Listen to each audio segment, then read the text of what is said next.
Hello everyone, welcome to our channel AJ pharmacy.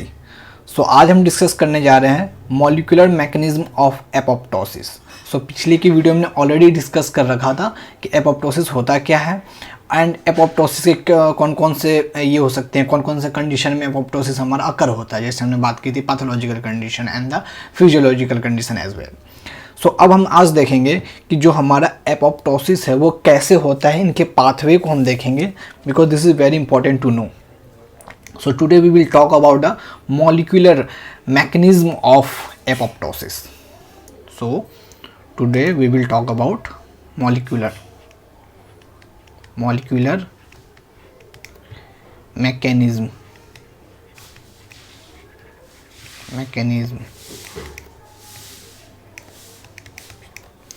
सो हम आज देखेंगे मॉलिक्यूलर मैकेनिज्म। एक्चुअली हम इसको दो पार्ट में कैटेगराइज करते हैं मॉलिक्यूलर मैकेनिज्म को, जो कि हमारा होता है, एक हमारा होता है एक्सट्रिंसिक,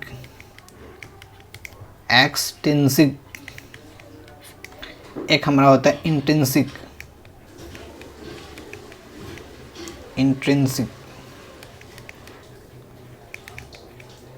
ओके, एक हमारा होगा एक्सट्रिंसिक और एक हमारा होगा intrinsic. That is we are talking about the molecular mechanism of apoptosis. ये जो हमारा हम बात करते हैं एक्सट्रिंसिक और इंट्रिंसिक है, ये लास्ट स्टेज में जब आता है तो ये फिर क्या करता है, दोनों जब ये पाथवे, क्योंकि देखो दोनों का केमिकल अलग हो जाता है, कॉन्सेप्ट अलग हो जाता है, लेकिन जब ये पाथवे एक दूसरे के साथ, क्योंकि जो जब एक्टिवेट होंगे, जब ये दोनों एक्टिवेट होते हैं उसके बाद ये क्या करेंगे, फाइनल कॉमन पाथवे को फॉलो कर देंगे। तो there will be final common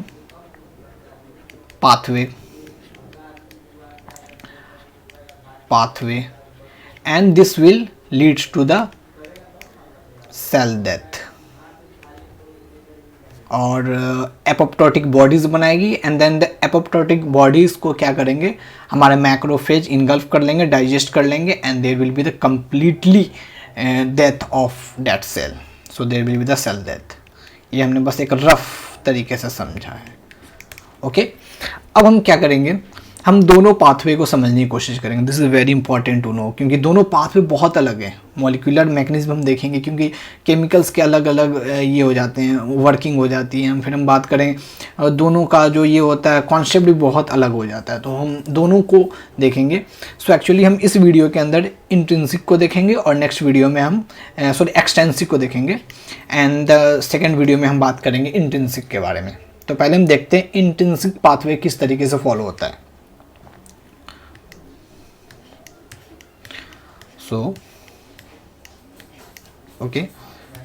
So now we will talk about the extrinsic pathway. So we will talk about extrinsic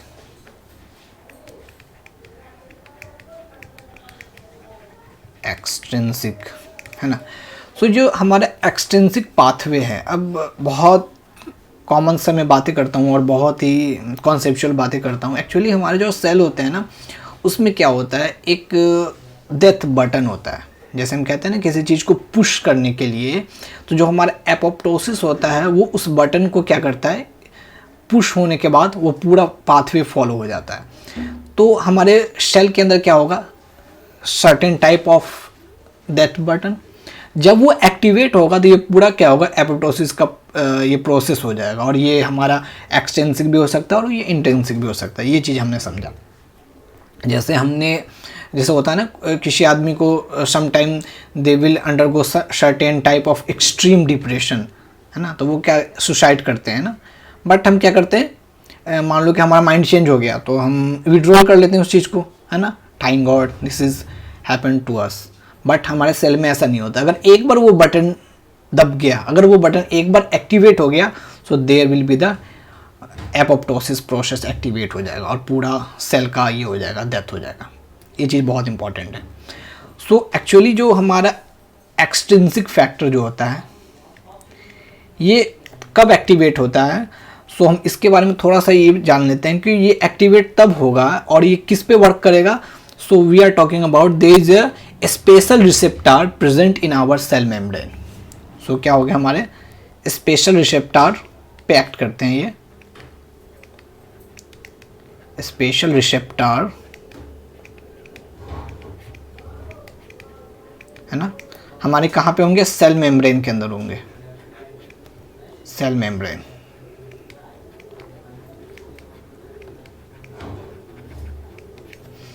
and हम इसी को बोलते हैं death receptor. This is death receptor, है ना। सो जो एक्सट्रिंसिक फैक्टर होगा वो डेथ रिसेप्टर के थ्रू क्या होगा, एक्टिवेट होगा। सो रिसेप्टर को एक्टिवेट करने के लिए डेफिनेटली क्या होना चाहिए, एक मॉलिक्यूल होना चाहिए। अब हम क्या करते हैं, एक सेल की डायग्राम को बना लेते हैं और इस चीज़ को हम समझते हैं। बहुत बारीकी से समझना क्योंकि बहुत इंपॉर्टेंट है ये, और अगर आप इस चीज़ को समझ जाओगे तो आप इजीली थ्योरी को लिख सकते हो।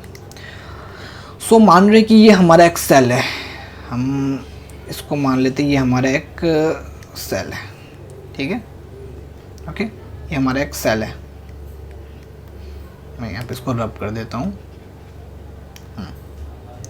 सो ये हमारा एक सेल है, ठीक है।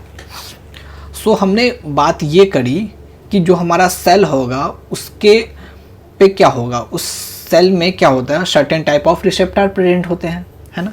तो हम पहले उस रिसेप्टर को बना लेते हैं। सो हम बोल रहे हैं कि हमारे पास certain type of receptor present होंगे, है ना। सो हम एक दो बना लेते हैं, certain type of receptor present होंगे, ठीक है।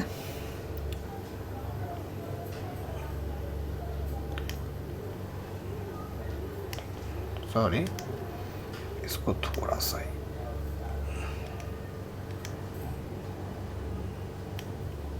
है ना, इस तरीके का हमने ये बना लिया। सो इस रिसेप्टर का जो नाम होगा, क्योंकि एक और चीज़ है, इस रिसेप्टर को मैं आगे चल के बताऊंगा, चलो कोई नहीं। सो इस रिसेप्टर को हम क्या बोलते हैं, फैस मॉलिक्यूल। क्या बोलेंगे, फैस मॉलिक्यूल।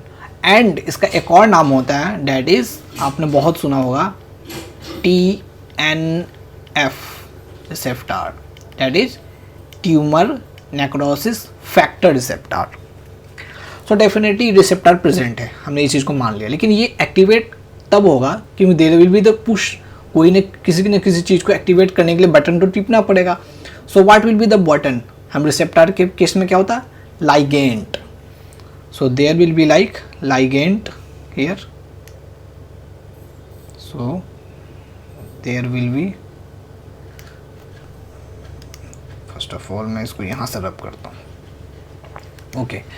सो हम बोल रहे हैं यहाँ पे क्या होगा, लाइगेंट होगा, ठीक है, and it will B bind like that, है ना। और हम इसका नाम दे रहे हैं, इसका ब्यूटीफुल सा नाम ये कर देते हैं, सो यस, ठीक है। सो ये हमारा क्या होता है, इसको हम क्या बोल देंगे, ये हमारा, क्योंकि ये डेथ प्रोसेस को ये एक्टिवेट कर रहा है, तो हम इसको क्या बोल सकते हैं, हम इसको बोल सकते हैं डेथ इंड्यूसर। क्या बोल सकते हैं इसको हम, डेथ इंड्यूसर। एंड इसका जो नाम होता है, क्योंकि हमने यहाँ लाइगेंट की बात, ये रिसेप्टर की बात की, तो रिसेप्टर एक्टिवेट होता है ना, तो ये जब ये फैस मॉलिक्यूल हो जाएगा तो इसी चीज़ को हम डेथ इंड्यूसर को क्या बोल सकते हैं, फैस लाइगेंट। क्या हो गया ये, फैस लाइगेंट, ओके, इजी, ओके। सो अब क्या हुआ कि कोई पुश आया, सर्टेन मैकेनिज्म हमने बात की थी, कौन कौन से कंडीशन में हमारा एपोप्टोसिस हो सकता है, वो चाहे हार्मोनल प्रॉब्लम की वजह से हो सकता है या certain pathological condition, physiological condition. So क्या हुआ, हमारा जो डेथ इंड्यूसर है या फैस लाइगेंट है वो बाइंड होगा हमारे फैस मॉलिक्यूल के साथ और ट्यूमर नेक्रोसिस फैक्टर रिसेप्टर के साथ। अब इसके अंदर होगा क्या, अब ध्यान से देखोगे तो इस रिसेप्टर के अंदर क्या होते हैं, डोमेन होते हैं। क्या होते हैं, डोमेन, जिसको हम बोलते हैं आईडी, इंट्रासेलुलर डोमेन। अच्छा होगा क्या एक्चुअली, यहाँ पे एक और चीज़ हमने एक चीज़ देखना पड़ेगा, इंपॉर्टेंट है यहाँ पे। जैसे ही फैस लाइगेंड बाइंड होता है फैस मॉलिक्यूल के साथ, तो जो हमारे बहुत सारे क्या होते हैं, multiple type of death receptor और the TNF receptor, they will come close to each other and they will form the clusters। ऐसा इसलिए होता है because so that this molecule can cross link the receptors, है ना, cross link कर सके। ठीक है, ये चीज़ इंपॉर्टेंट था। एंड हुआ भी क्या, ये हुआ क्या कि अब ये क्रॉस लिंक कर दिया, और यहाँ पे हमने बात की कि सेल के अंदर क्या है, हमारा इंट्रासेलुलर डोमेन है। इंट्रासेलुलर डोमेन क्या हो जाएगा, एक्टिवेट हो जाएगा। इस इंट्रासेलुलर डोमेन में क्या होगा, इस इंट्रासेलुलर डोमेन में certain type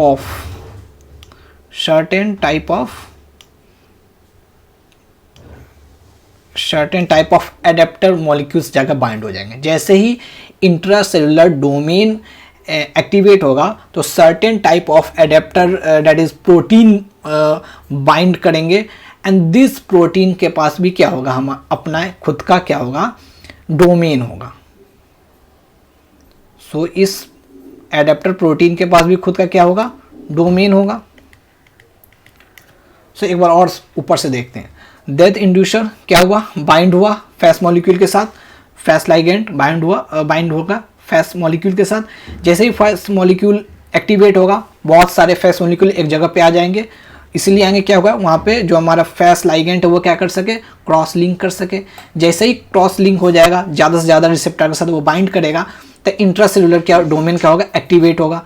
intracellular domain activate होगा तो क्या होगा, certain type of adapter protein molecule bind करेंगे, और उस एडेप्टर प्रोटीन मॉलिक्यूल के पास खुद के डोमेन होंगे, और ये भी डोमेन क्या हो जाएगा, एक्टिवेट हो जाएगा। ठीक है, तो ये भी डोमेन एक्टिवेट हो गया। अब ये डोमेन क्या करेगा, it will activate special type of enzyme,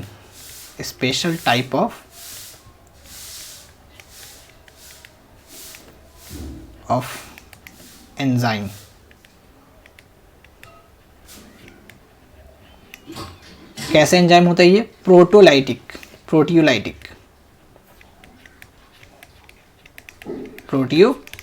enzyme. So actually हम इस एंजाइम के बारे में पहले समझ लेते हैं, ये एंजाइम होगा क्या, क्योंकि ये एंजाइम इंपॉर्टेंट है। अब हमने बात, क्योंकि हमारे बॉडी में बहुत सारे प्रोटियोलाइटिक एंजाइम प्रेजेंट है। अब हम देखते हैं ये प्रोटियोलाइटिक एंजाइम के बारे में। सो हम इसको क्या करते हैं, थोड़ा सा स्लाइड कर देते हैं।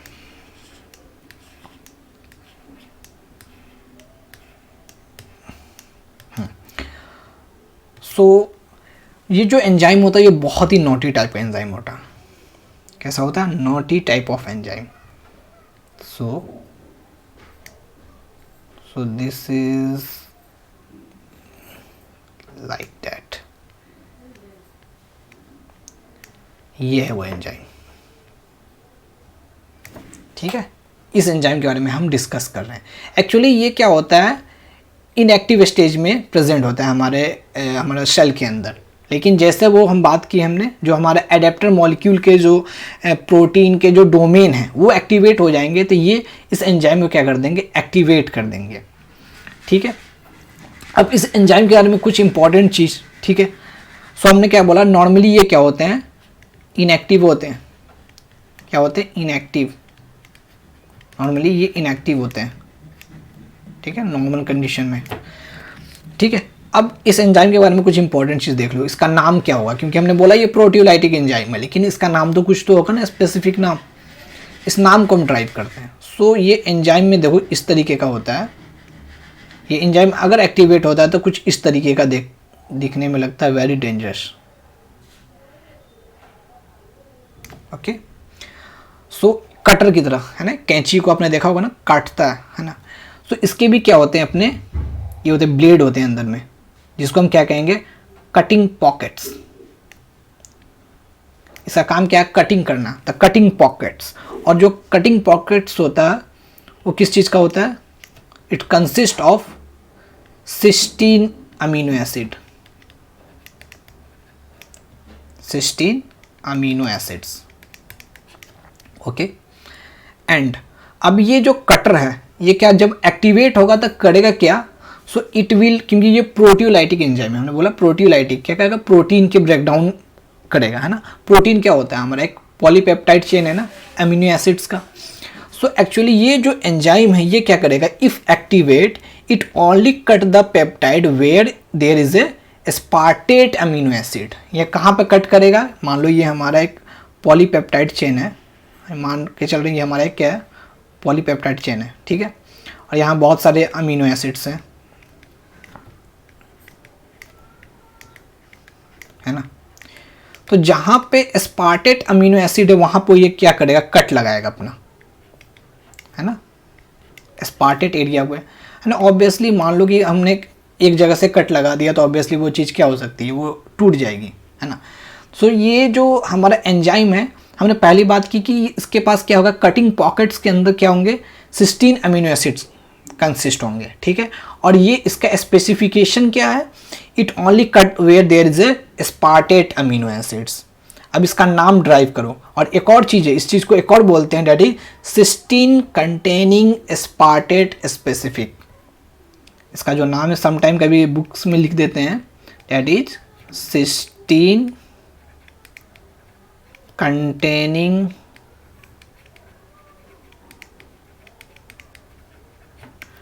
स्पार्टेट स्पेसिफिक एंजाइम। अब इसके नाम को हम ड्राइव कर लेते हैं, है ना। अब देखो इसके नाम को हम ड्राइव करते हैं, ठीक है। अब देखो क्योंकि इसके अंदर क्या था, कटिंग पॉकेट्स के अंदर क्या था, 16 अमीनो एसिड, ठीक है। तो ये क्या हो गया, 16 कटिंग पॉकेट्स के अंदर था, है ना। और ये एक्चुअली अमीनो एसिड हम कॉमन लेके चल रहे हैं, ठीक है। ये एक्चुअली कट कहाँ पे कर रहा है, there is a aspartate amino acid, तो हम इसको बोल रहे हैं स्पार्टेट अमीनो एसिड, यहाँ पे क्या हो जाएगा, कॉमन हो जाएगा, ठीक है। एंड क्योंकि ये एक एंजाइम है ना, हम बोले ये एक प्रोटियोलाइटिक एंजाइम है, इसका नाम को हम क्या कर रहे हैं, ड्राइव कर रहे हैं। अब ध्यान दो, ये जो सिस्टीन है यहाँ से हम क्या कर लेंगे, सी उठा लेंगे, ठीक है। और ये जो एस्पार्टेट है यहाँ से क्या कर सकते हैं, उठा सकते हैं हम ASP। और बहुत इंपॉर्टेंट है, आपने सुना भी होगा, है ना, एंजाइम के लास्ट में क्या होता है, एज, है ना। सो यहाँ से क्या उठ गया, ASE। सो इसका नाम क्या क्या हो गया, कैस्पेज। क्या इसका नाम होगा, the name for this proteolytic enzyme is caspase. So जो हमारा ये कैस्पेज है, ये क्या होता है, it is a family of proteolytic enzyme which has cysteine in activated pockets, क्योंकि एक्टिवेटेड कटिंग पॉकेट्स हैं, and they cleave the target peptide at aspartate specific points, so thus they are known as caspase। C for cysteine, ASP for aspartate and ACE for enzyme। So this is very important to know। and ये जो caspase होते हैं ये actually बहुत types के होते हैं, many types के होते हैं हमारे caspase। सो जो हम इम्पॉर्टेंटली caspase की बात करेंगे, दो पार्ट में इसको हम कैटेगराइज कर सकते हैं। पहला क्या हो सकते हैं, इनिशिएटर्स हो सकते हैं। So we are talking about the types of caspase, है ना। सो जो पहले हो सकते हैं वो कैसे हो सकते हैं, इनिशिएटर्स हो सकते हैं, इनिशिएटर्स। और दूसरे क्या हो सकते हैं, executional,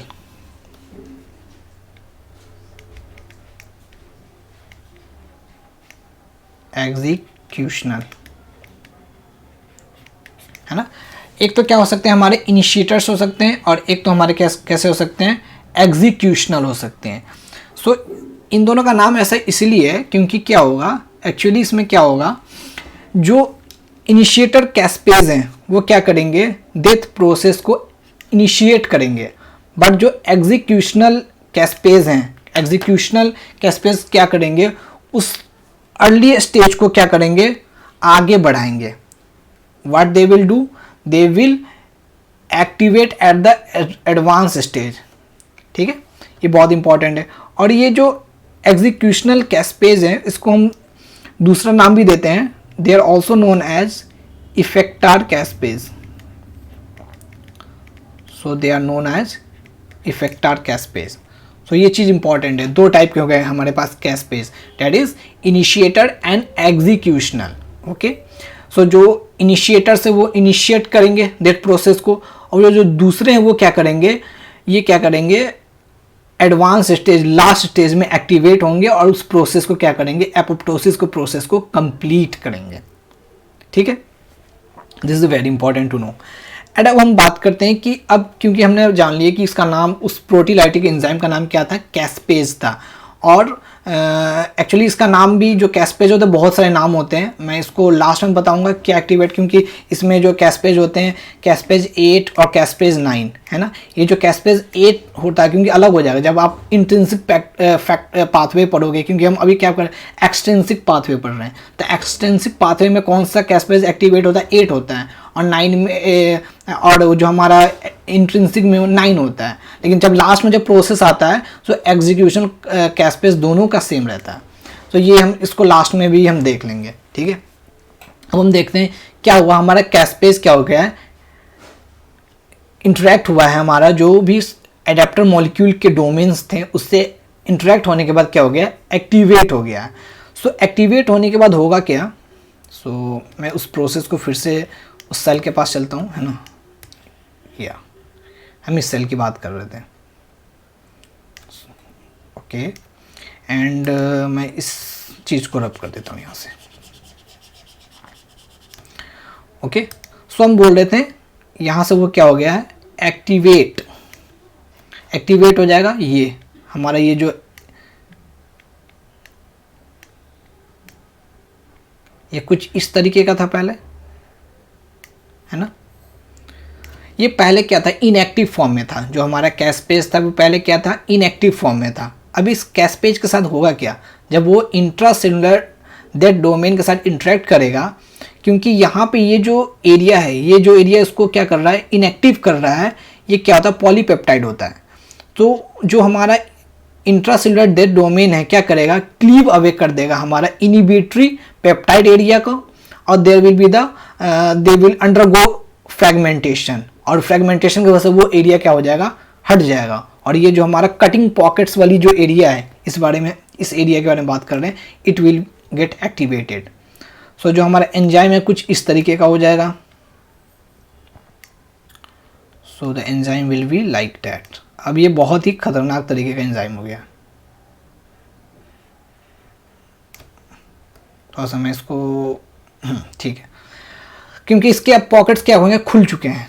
so what it will do, so हमने बात करी थी कि जो कैस्पेज है वो दो तरीके का, initiator and the executional, that is we are also talking about the जो लास्ट एडवांस स्टेज में जो एक्टिवेट होते हैं, जिसको हम इफेक्टर कैस्पेज बोल रहे हैं.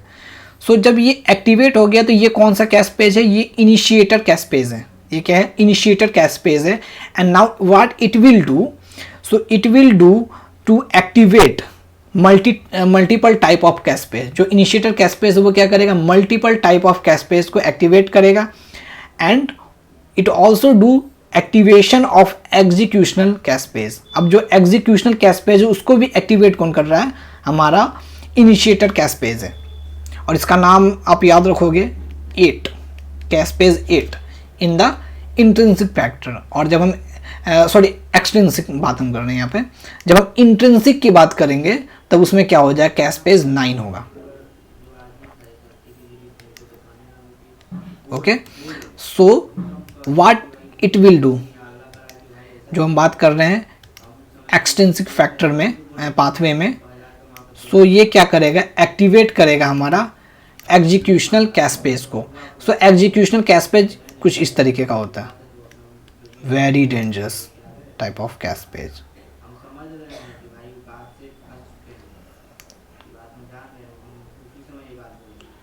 Very dangerous type of caspase, but it also inhibited, है ना, normally condition.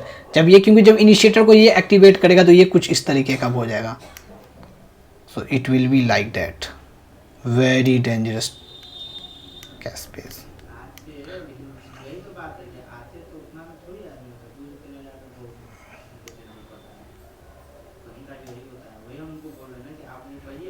Now this is activated executional caspase, क्योंकि अब क्या हुआ, ये प्रोसेस पूरा हुआ, कैस्पेज जो हमारा था, इनिशिएटर ने एग्जीक्यूशनल कैस्पेज को क्या कर दिया है, एक्टिवेट कर दिया है। Now what the executional caspase do, ये बहुत इंपॉर्टेंट है, ये जो एग्जीक्यूशनल कैस्पेज है अभी ये क्या करेगा, so it will do multiple type of function. So मैं इसको थोड़ा सा ऊपर कर देता हूँ। So actually it will do multiple type of function. इसके कटर्स देखो कितने खतरनाक हैं, है ना। सो हम इस चीज़ को ऐसे रिप्रेजेंट कर देते हैं, है ना, cutting pockets.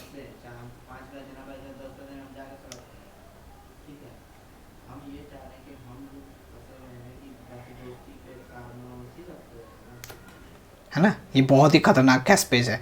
So it will do multiple type of function. पहला है ना, पहला ये क्या करेगा, digest away the cytoskeleton of cytoplasm.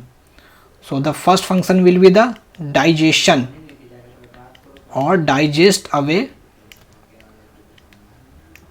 Obviously cytoskeleton अगर डाइजेस्ट अवे हो जाएगा तो सेल का क्या हो जाएगा, मेन चीज ही निकल गया ना।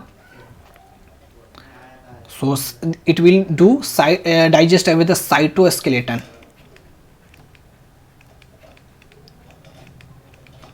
Cytoskeleton of cytoplasm. Cytoplasm. पहला फंक्शन ये। दूसरा क्या करेगा ये, इट विल ऑल्सो डिस्ट्रॉय कर देगा supporting protein for the nucleus. Inactive कर देगा जो हमारे सपोर्टिंग प्रोटीन है for the nucleus, supporting proteins for nucleus.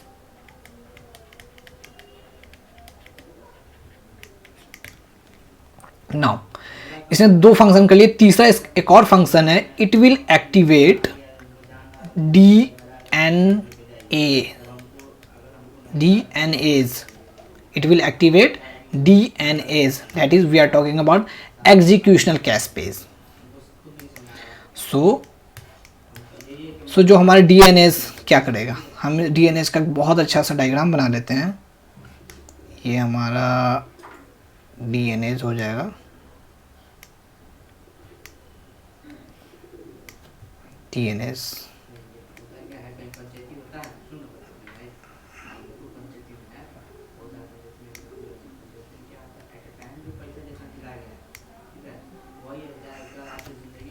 Now we are talking about the DNases.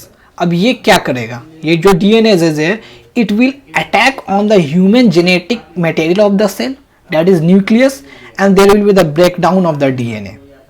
So what it actually do, it will intranucleosomal breakdown of the DNA. It will do internucleosomal breakdown of DNA. So it will do nucleosomal breakdown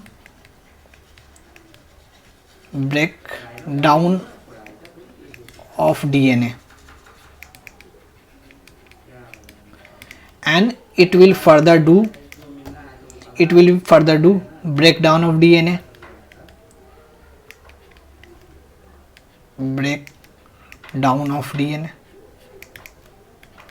है ना। अब obviously देखो क्यों, पहले उसने क्या किया, cytoskeleton को डिस्ट्रॉय कर दिया, डाइजेस्ट अवे कर दिया।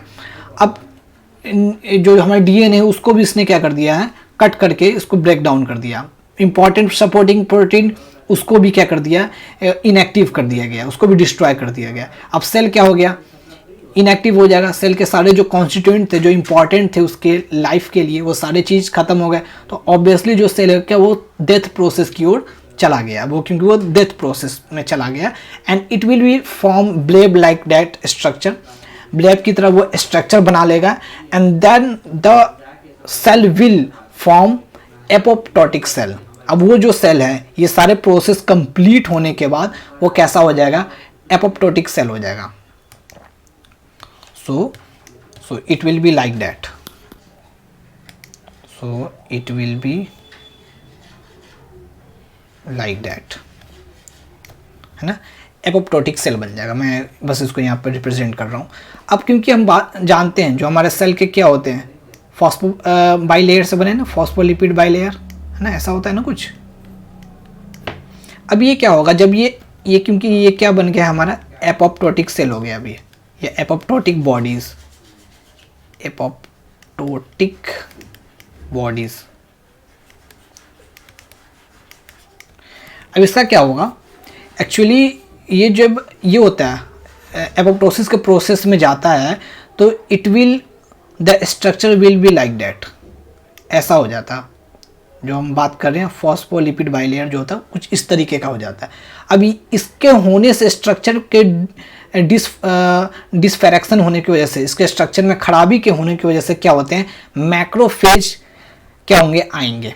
पहला चीज़ ये। दूसरा, ये जो एपोप्टोटिक बॉडीज़ है ये क्या करेगा, it will secrete certain type of molecule और केमिकल। सो जो हमारा एपोप्टोटिक बॉडीज है क्या करेगा, it will also secrete certain type of chemicals. Now अभी हम बात कर रहे हैं मैक्रोफेज की। Now we will talk about macrophages.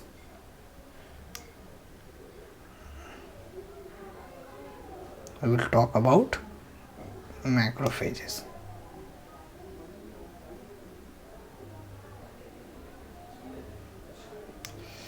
अब ये मैक्रोफेजेस यहाँ आ चुका है टू इनगल्फ इट। सो इसने क्या किया, certain type of molecule secret किए एपोप्टोटिक बॉडीज ने। इसने अपने स्ट्रक्चर में भी क्या कर लिया, एबनॉर्मेलिटी ला दिया है। एंड ये जो मैक्रोफेज है it will also secret chemicals. जो मैक्रोफेज भी क्या करेगा, केमिकल सीक्रेट करेगा। अब इसका फ़ायदा क्या है, ये जो केमिकल सीक्रेट कर रहा है, ये हम बात कर रहे हैं मैक्रोफेज की। जो मैक्रोफेज जो केमिकल सीक्रेट कर रहा है, इसका जो रिसेप्टार है इस केमिकल पे है ना, इस केमिकल पे है, तो ये जाके बाइंड करेगा ना ऑब्वियसली। अब इसके वजह से फ़ायदा क्या है, so there will be, so due to this there will be effective binding. Effective binding होगा with macrophage to apoptotic bodies, और ये इस चीज़ को क्या कर देगा, इनगल्फ कर लेगा, इनगल्फ कर देगा और ख़त्म कर देगा, है ना। And it will initiate the extrinsic pathway of apoptosis,